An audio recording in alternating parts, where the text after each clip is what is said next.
It was a miscommunication where some of the characters in Time Wave were described as being Guardian readers, but it came to me that they had Guardian newspapers, but of a critical nature. It's a shame we didn't get in really, but maybe for the best. I think the main thing was making the Red Dwarf and the Starbug sets feel cohesive as if they belonged to the same company, adding more detail than they had previously as well.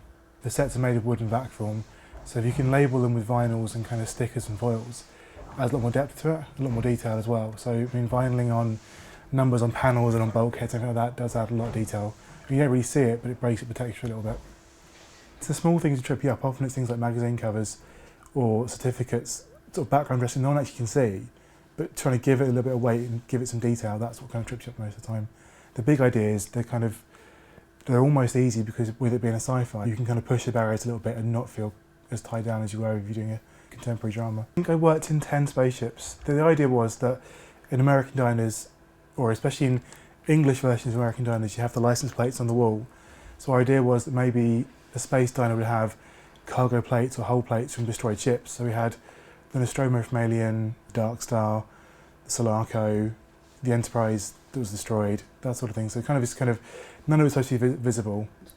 The animation's really simple. We normally do them in Photoshop as layers, and put them through After Effects and animate kind of flashing text, background animations, that sort of thing. They're all quite kind of low key. It's more to add kind of movement in the scene rather than too much detail. But kind of the JMC kind of feel has always been like chunky text and grid lines, that sort of thing. So it's quite easy to work into animation. And we use the same style on those we do on our backlit panels. So there's kind of continuity between the static animation and the kind of the video animation as well. There's a very heavy ink onto white perspex. So when it's backlit, it gives a very rich colour that's quite like photographic gels rather than printed vinyl. So even though they designed this for Starbug, they're mostly designed in greens and reds and oranges. If they do run different colours through them, you do get different shades coming through it. So if you put a blue through it, the reds come out purple, that sort of thing. So for different alert modes, it's quite an easy way of making it feel like it was a bit more dynamic. The software I used, a lot of it's using it in ways that it's not supposed to be used to kind of get an end result. So when I created the system display for Red Dwarf in the sleeping quarters, instead of drawing this all out as line work individually, with Sketch I've actually built a model of Red Dwarf, and from that I can pull the wireframe which gives me the model details. So the model's actually undetailed on this side, but everything needed on this side. This version of SketchUp is free. There are paid versions and more for architectural drafting and printing out plans.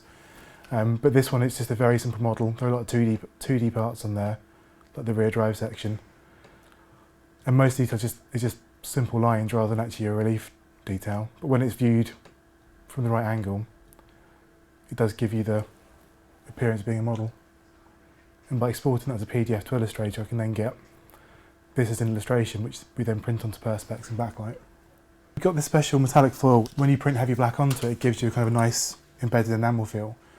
We thought they were quite useful to put those into set because they give a bit of kick, a bit of depth, and make the ship feel like it's actually made of metal. The model number is GNDM, which means goes nowhere, does nothing, which is from Star Trek. The serial number is Deckard's badge number from Blade Runner. The rating, I think GEV, that's from Ghostbusters 2. And obviously the hazardous material is the cadmium 2, which is from Red Dwarf itself.